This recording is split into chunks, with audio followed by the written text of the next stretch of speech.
a focal point. Coach Bush is serious about making sure they fill that hole up and become better in making sure that the Huskers handle that aspect of the game so it does not cause them to lose and fall short in areas like they did last year.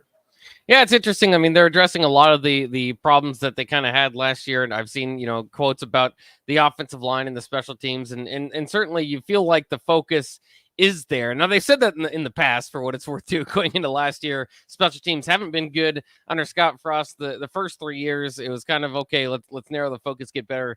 Going into last year, that didn't happen. So it's kind of fun to run through maybe quotes of media days past, because a lot of it is coach speak, a lot of it is understanding of what it is, and they've got to get it done out there on the field. But what has been the probably the most optimistic thing that you can take away from, because from what you've heard so far at media days, and now it might not be Frost, but maybe from the players that you were talking to, I've been quite impressed with Garrett Nelson and specifically some of the leadership qualities that he's talking about. I mean, they're ready. They're ready. They're ready to play, and they want to lace them up. They're ready to get into camp. A lot of the conversation shifted back to getting ready and prepared for the game. I think one of the things that literally had me on edge, though, as I continue in this discussion, is just how present and confident and just the aura of Coach Fitzgerald. Like I listen, you wouldn't know that he had the type of team that he had. That was just one of the things I noticed. I mean, I've even seen some of the other coaches here, like Mike Loxley. They kind of teetered around. They tried. It was like it was a try to, show you that. Talked about Tagovailoa, and it's like this. You know what I'm saying? Mm-hmm. Whereas Fitzgerald, he looked calm, cool, collected. He looked like he looked like probably Harbaugh, like he won 10, 11 games. That's how I felt when you heard him, addressing the media and sitting in his group and on the podium and so forth and so on. He looked like he didn't lost some weight, and he looked rock deep, like it's like he was preparing to get back into that type. He talked about one of the things that I loved what he said about what he does at Northwestern, and I think this should be something Nebraska also should hone itself on. Is he talked about himself personally being a 0-star recruit and how they work their tails off to get their players ramped up to make sure they have chips on their shoulders and to become a 4-star by the time they leave. You know what I mean? Mm-hmm. Like he's all into taking nothing and making it something. And that's a scary thing when you're talking about, a zero game, zero day, zero game against a coach like that. That's, you don't know what's coming. And I'm sure he's going to have some things that he's not going to expect from a Nebraska team, coming out. There's not going to be a lot of tape. You got a lot of new pieces out there. I mean, you've got new guys, and so there's been talk about what O'Shawn Mathis. You're excited to see what he's going to be able to bring. They're happy with Garrett. They're happy with Caleb. What's going to happen where there was a mainstay that they felt was their strongest piece was the D-line coming in, and then all of a sudden they found out that that's one of their weakest points, and they had to go out and address it in the transfer portal, and they felt that that's what's been best. But yeah, those are some of the things that I'm seeing. Some of the coaches, obviously PJ Fleck is PJ Fleck, you know what I mean, and how he shares, but all of them are looking up. They're all chasing. They're all addressing the need to be able to prepare for the top tiers of the Michigans as well as the Ohio States and how to beat them. And that's what they're all, looking up to. And maybe Pat Fitzgerald has that confidence because he's got the job stability. I mean, two championships in 5 years. Yeah. He's been there, what, 17th season, I think, as head coach. It's a long Northwestern, time. something like 16 or 17. He is Northwestern. Yeah. Don't get it twisted. I mean, he's won two West, division titles in the last 5 years. I mean, so don't get it twisted. Strick, did you happen to see Aaron Rodgers dressed today? Because I was going to ask you if you liked Aaron Rodgers' suit or Pat Fitzgerald's suits more. I don't know if you saw Aaron Rodgers walking into camp today. I didn't see him. I missed him. Oh, I wish I would have saw him. Well, you're busy out there. It's all over the internet. He's got a white beater on and long hair and some jeans. He's always playing some type of character coming into camp, so it's not like that's who he thinks he is. But Pat Fitzgerald, for what it's worth, looks pretty nice in that light purple suit he's got there. Yeah, man. He look rock diesel. He look quite strong. I'm like, damn, I got some work to do. I got some work to do to catch up with that guy. Yeah. You know what I mean? Which is funny because Pat Fitzgerald is of almost anybody. I don't know why, but maybe, in basketball and in the fashion world have kind of collided a little bit for pregame suits and stuff. Shut up, Sipple. Oh, so you got Simple over there. I'm telling him every time I see him. Matter of fact, I think I'm gonna go out and buy the Shut Up Simple shirt just so I can. Oh, there you go. But football, I don't know. When you see a football guy, you don't necessarily think of fashion, and I think he is he's more of anybody, a football guy, but he was able to pull it off. So good for Pat Fitzgerald today. Yeah. And we'll keep a connection live out with Strick or whoever is out there at Lucas Oil Stadium. It is live Big Ten Media Days here. This is the Ticket Water Cooler on 93.7 The Ticket. I think that you guys are getting kicked out of there in an hour and a half. It looks like they're going to mosey us on out of here. So it looks like I'm going to miss the block, but I'm going to try to get back to the hotel and pop in on the block and, join the fun. and get back to the hotel and get on my computer and jump on in. But yeah, it looks like it's gonna shut down. It's really kind of closing down right now. Like I say, Harbaugh's over there still guapped up. Few players from I want to say Iowa are still around. They're still kind of getting touched on a little bit. But yeah, it's kind of shutting down. Big Ten Network is over there doing their thing, but it's fun. Yeah, it's been a lot of fun. We will we'll continue the fun. Coming up next year, we'll take a quick break. We'll come back. Once again, 93.7 The Ticket is live out at Lucas Oil Stadium for Big Ten Media Days. We'll be right back. Don't go anywhere.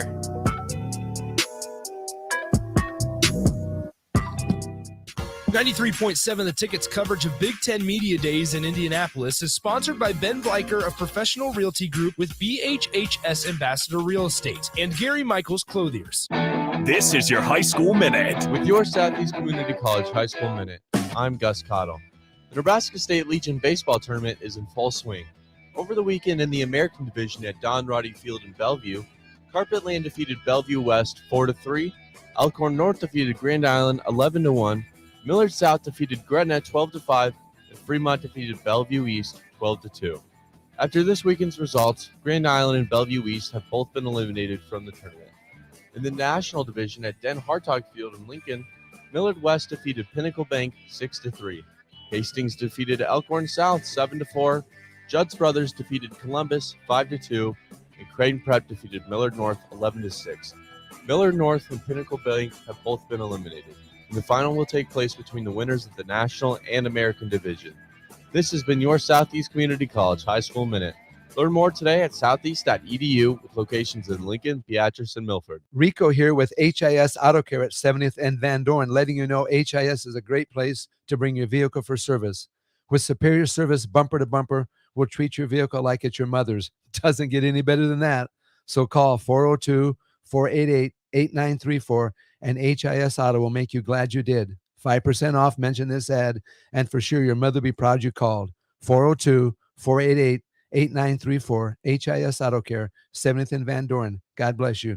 Trendy or traditional, Gary Michaels Clothiers specializes in men's tailored clothing. Off the rack or custom made to measure, there is simply no better shopping experience. Offering designer furnishings, sportswear, shoes, outerwear, and accessories for a man always concerned at looking his best. With world-class tailoring and personal service, all makes Gary Michaels Clothiers Nebraska's premier store for men. Come visit us now at Village Gardens, south of 56th and Pine Lake Road in Lincoln. Hi, Sean Callahan here for Koppel Chevrolet GMC, and it's been a great start here to the year as 2022 new inventory continues to roll in. Our pre-owned lot remains full, and we are selling at a record pace. I was just down at Koppel talking about a new order for myself, and they let me know I can actually start ordering a 2023 here later this spring. So stop on in to get your new 2022, your pre-owned vehicle, or maybe talk about ordering here for 2023. Check them out online at koppelcars.com. You'll be glad you did. Sandhills Global is hiring. Check out sandhills.jobs for more information. Sandhills is looking to fill hundreds of new openings in sales, traveling support, software development, web design, and more. Sandhills has a professional culture and is fast-paced with a focus on growth, innovation, and leading-edge technologies. Career and internship opportunities are available at our global headquarters in Lincoln, Nebraska. Apply today at sandhills.jobs. Put a frog in a pot of boiling water and it'll jump right out. But put a frog in a pot of cool water and slowly heat it up, that frog will boil. As a metaphor for us and all that we go through as veterans, it's a story that rings true. We learn to endure the heat in silence. We apply what we learn to life, the bills, the job, the family, things we're expected to handle with ease. When life heats up around us, we just try to stay afloat. We let the water boil. Reaching out isn't easy, but you've never been interested in easy. You joined because you were not afraid of hard work. You are not a frog. If you or a veteran you know needs support, don't wait until the water boils. Reach out. Find resources at va.gov/reach. That's va.gov/reach. Brought to you by the United States Department of Veterans Affairs and the Ad Council. 93.7 The Ticket's coverage of Big Ten Media Days in Indianapolis is sponsored by Ben Bleicher of Professional Realty Group with BHHS Ambassador Real Estate and Gary Michaels Clothiers. Back to the Ticket Water Cooler. Brought to you by Culligan of Lincoln on 93.7 The Ticket and theticketfm.com.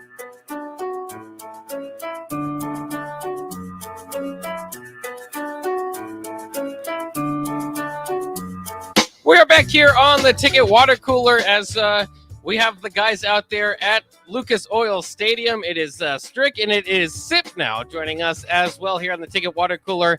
And it's been a very busy day in Nebraska. Kicked off the whole event. Scott Frost got to the podium first. And of course, it's been a Nebraska-centric day. Now, as I understand it, and maybe Sip, you can help me out on this. I think that they're flying back for Fan Day right away because Fan Day is tonight. They're checking to camp here just around the corner. Is that as you understand it too? They're probably already on their way back to Lincoln. Back, because not only is it Fan Day, Bach, and thanks for having me, Strick and Bach. That's just great. Not only that's Nate's show. Oh, Nate, come on, Sip. You follow me on Twitter, and this is what I get. Maybe I'll unfollow you and say you like it's that. The water cooler. It's Nate, the water cooler. Nate. No, I get it. Nate, that was awesome. That was so real. Like I didn't even know. I thought maybe you were just producing or something. I didn't. He dropped a bomb on you, Nate. Doggy dog. Nate didn't drop a bomb. That was right. That was very unintentional. You handled that very well. You did, and I deserve anything. So just do what you got to do, okay? Yeah. And I will understand. Now, what I was going to say is, they report today, Bach. I mean, they report for camp. They don't begin preseason camp, but they report. And they will start preseason camp tomorrow. So yeah, this was sort of I don't know. I don't want to. I never heard those guys say it, but it was sort of awkward today to jam all this into one day. But it seems like it went well for him.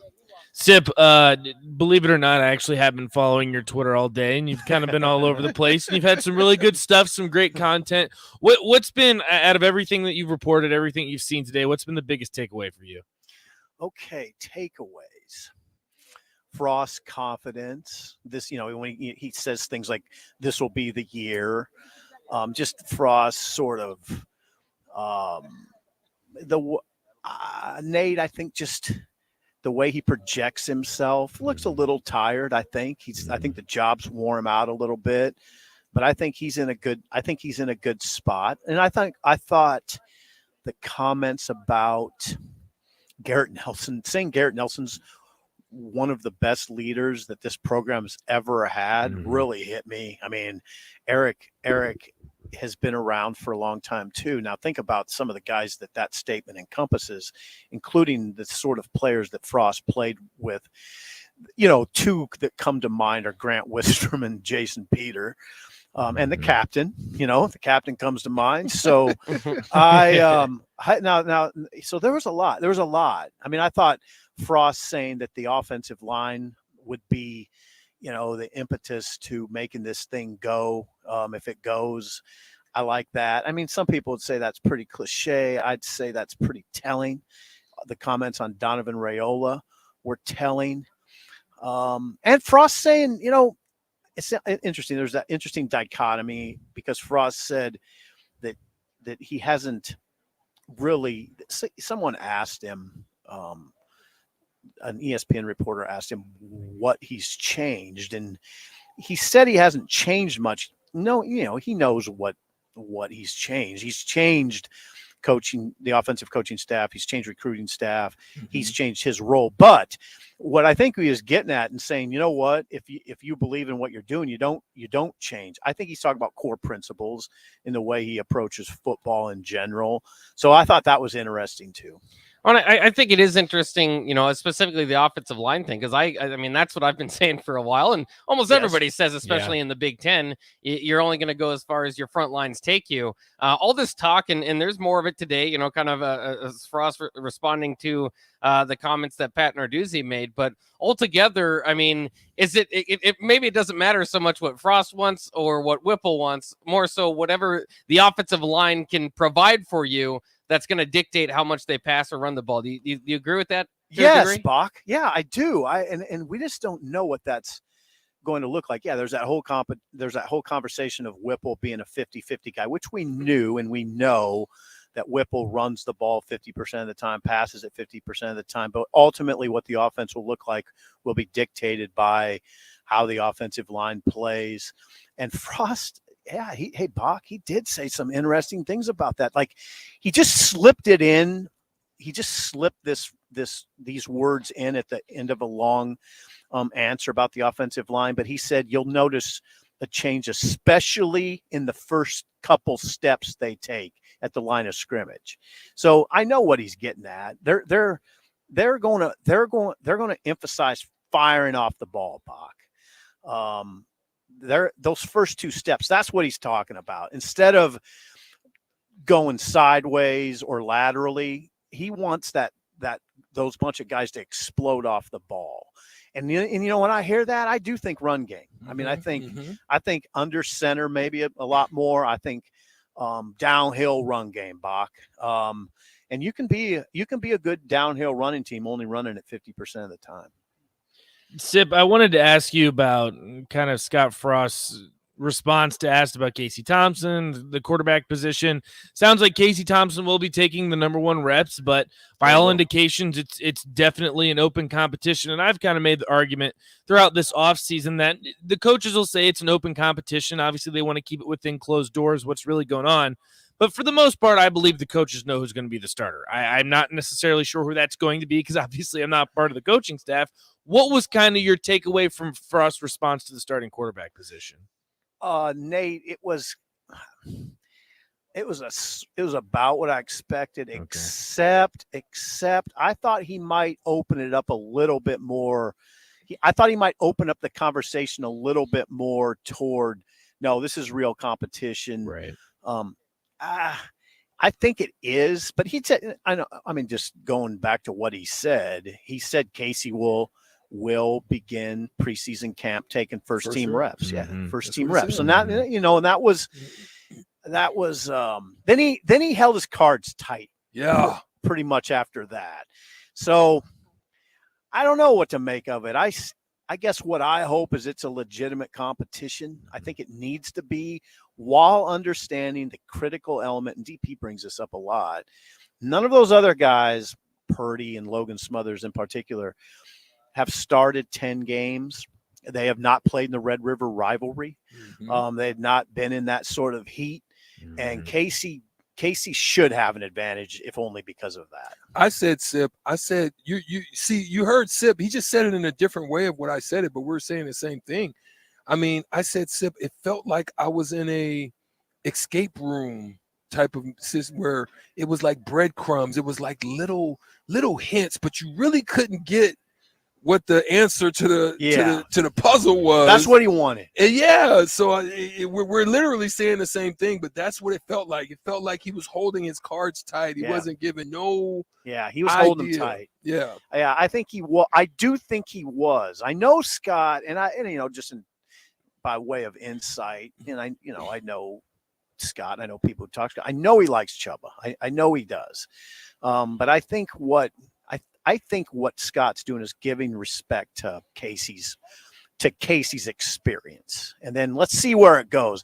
I'm just of the mind. Now, this is just my personal opinion that those first couple weeks of August are critical. And if Casey comes out and doesn't perform well and the team isn't playing well for him, and Chubba asserts himself or Logan Smothers asserts himself, then I think it's incumbent on a coaching staff to look at that and say, okay, now, guys, we have to be respectful of what's going on. There's a pure element of competition that I think always has to be there. There's extreme cases. I know you guys are probably thinking, okay, wait, come on, Sipple, you think Brady's competing for his job? No, there's always cases. And even Adrian last year, maybe even 2 years ago, especially after his freshman season, where there wasn't really, it wasn't going to be a competition. I don't think this situation's quite like that. Do you think, Sip, and it's interesting because some of the teams brought 4 players. So, I mean, maybe even you don't have to take somebody out to do this, but would you have liked to see Casey Thompson make the trip as well? I know some people want a quarterback to be their leader. There's been a lot of talk about leadership that might send the signal that he's the starter or whatever, but would you have liked to seen a quarterback in Indy today? Bach, I thought Scott sort of, in a roundabout way, addressed that when he was talking about the leadership part of Casey. You remember what Scott said? He said that you kind of have to earn that leadership part. Mm-hmm. And I think maybe would be the answer to your question. And in order to be here, you kind of have to earn it with these guys. Mm-hmm. And that's what Scott was getting at. Casey hasn't earned it with this set of guys. O'Shawn Mathis hasn't earned it with this set of guys. Stephon Wynn hasn't earned it with this set of guys. They're in the process of doing it, but they haven't played a game. Mm-hmm. So I think that it probably explains why Casey wasn't here. Sib, I thought it was kind of fascinating that the Big Ten Network, very specifically, for the most part, the interviews that they showed were all coaches. We didn't really get to see too much from the players. Obviously, you guys had some one-on-ones with them. You were able to see them at the podium, all that good stuff. I know a big discussion, too, is that Scott Frost, it seems like he didn't lose the team last year, even though they were losing those games. What would you say? I know Garrett Nelson's obviously bought in, but from hearing from Quentin and then Travis too, would you say that this team has fully bought in and the players are still ready and prepared to play for Scott Frost? You know what, Nate? Yeah, you made reference to Garrett Nelson's comments where he said Scott feels like a father figure, right, and Garrett gets fired up at that hot seat talk. I didn't hear Vokalek today. I have talked to Quentin Newsome extensively this summer. Did a couple interviews with him, right. And he doesn't go down that road quite as much. It's not like I asked him, but I will tell you this: I talked to a dozen players this summer in informal interview settings, and there's no question in my mind the team's bought in. It is really. I'm not. There is zero doubt. I'm not saying every player. Eric played at a high level, and he knows not everybody's bought in at the same level all the time, and where humans are emotions and feelings vacillate. But I tell you, it was striking to me this summer. Summer's generally like that in a lot of programs, but there's a definite sort of prevailing vibe on this team, and to me, it's very clear. There is a clear chip on their shoulder. They're sort of kicking at the stalls, I think, a lot of these older guys in particular, to prove people wrong. Quentin's like that. The running backs are like that. Garrett's definitely like that. They're kind of simmering. Like, we know what everybody's saying, but we think we're good, but we got to prove it. We have to prove it. We have to do it now. I mean, it can't be, you know what? The thing is, and this is not a original take, but there are really no excuses now for Scott. And he knows that. There really aren't. You can't do it. You could come at me with, well, Sip, come on, man. They overhauled their offensive staff. It's still year 5, though. And you got enough players to make it work. Make it work. Nobody's asking them to win 10, but I think they should win 7. Well, and certainly a big part of making it work is going to be Whipple and Frost kind of figuring out how to work together on offense. Yeah. From the comments today, that's what a lot of people are talking about, whether, Whipple's going to be up in the booth or down on the field. How do you feel that I mean, it's a relationship, whatever it is, to work together. How do you think that's coming along at this point? Well, I don't know. I'm older than you guys, and I don't put a lot of emphasis on interpersonal relationships between coaches, chemistry. They got to make it work as coaches with the offense. One's a 65-year-old who's been around the block 100 times. Frost is 47. He's a grown man who played in the NFL.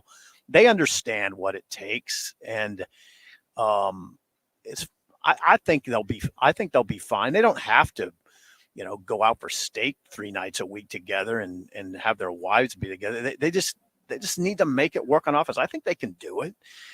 It's not always going to be perfect, but it hardly ever is. I mean, I always use the example of, hey, Bach and Strick, remember Nate, not as much because you're not from around here, but when Nebraska was really rolling, I mean, when they were in that 60-3 run, and Tom had built the program into a juggernaut. Yeah, juggernaut.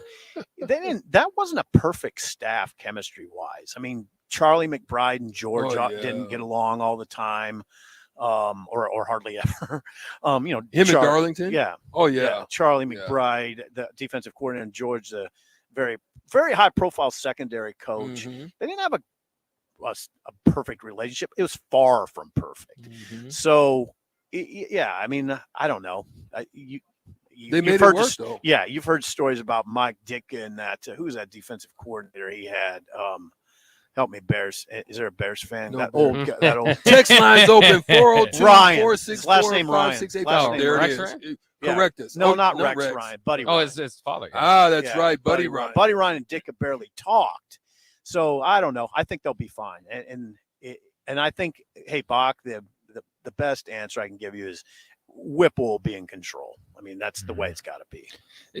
I want to ask both you, Sip, and Strick, because you guys have been around the program. Obviously, Strick, Scott Frost personally, and a lot of those guys in those national championship teams. Sip, you've covered this team for so long now. Texter says this, and I was just about to bring it up.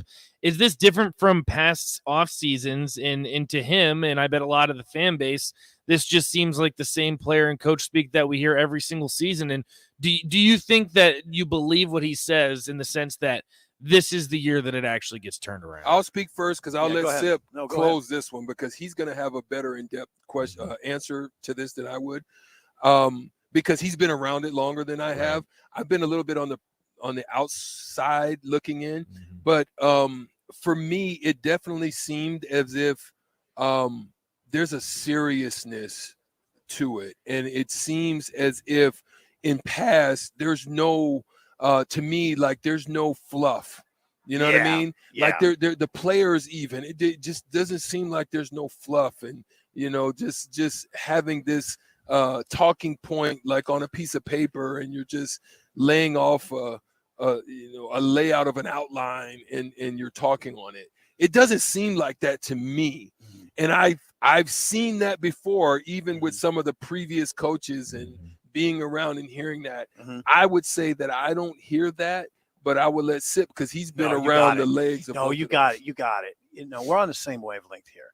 I've been around it when there wasn't, like, I feel like I keep alluding to this hard edge. I feel this very hard edge this team has.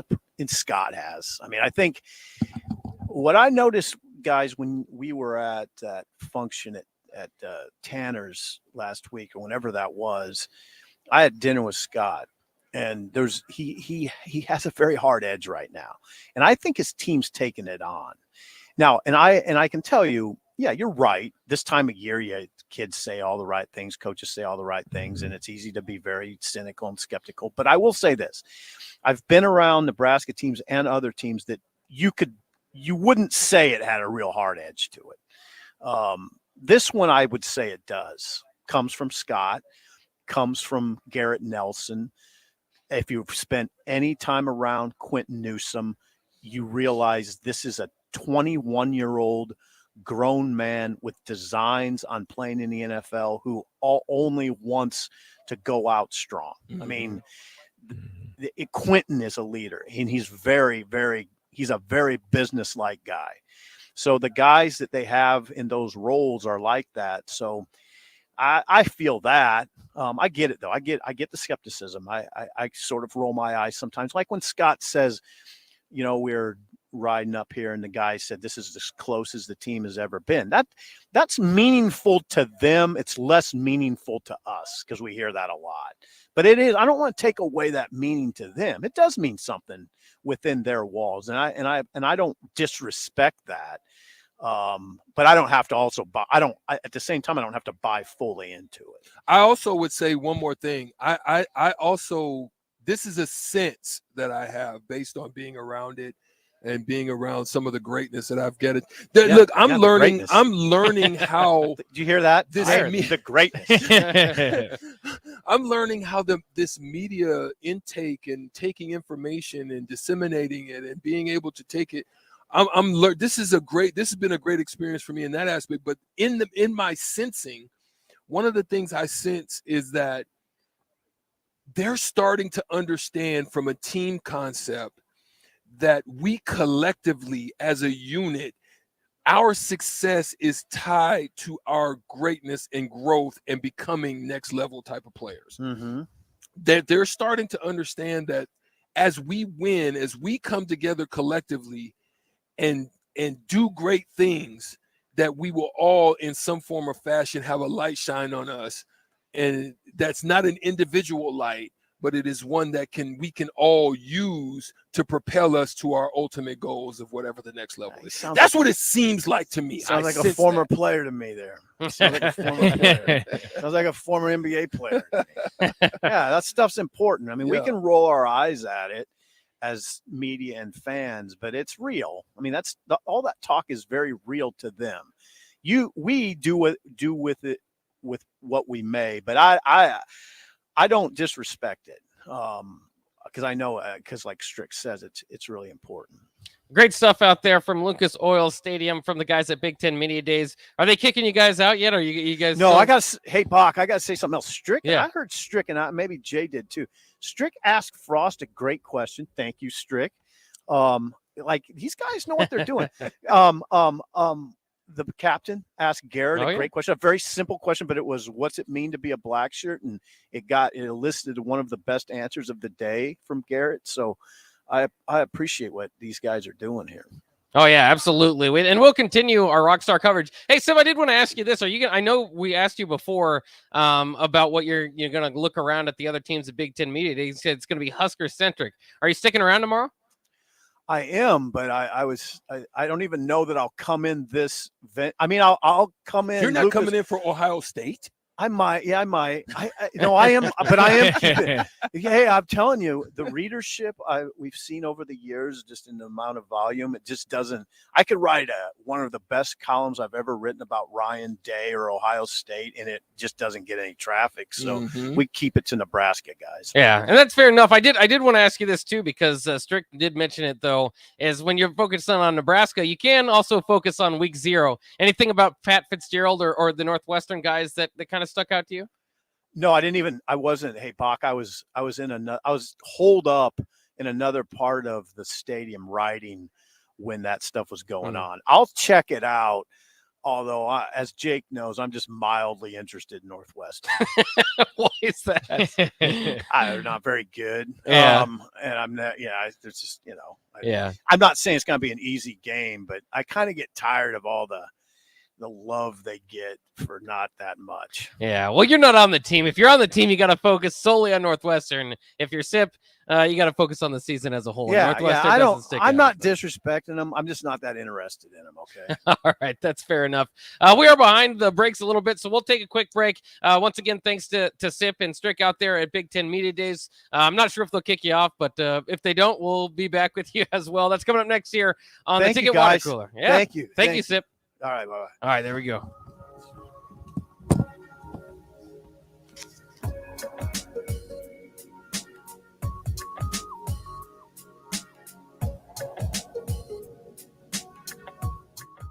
.7 The Ticket's coverage of Big Ten Media Days in Indianapolis is sponsored by Ben Bleicher of Professional Realty Group with BHHS Ambassador Real Estate and Gary Michaels Clothiers. Jake Bachman here, and I want to tell you about something that I do that is helpful in the health industry. I'm talking about Solarion, where if you're eligible, you can earn up to $500 per day while helping develop new pharmaceutical products. I've worked with Solarion for many years and keep going back because I feel confident in the well-trained staff and well-researched studies that I participate in. Plus, if you have a busy schedule, they have weekend studies or overnight studies that shouldn't affect your normal work hours. I feel confident in knowing that I am helping advance potentially life-changing medical treatments in the health industry. This research could improve the life of others, and by participating, it helps me out too.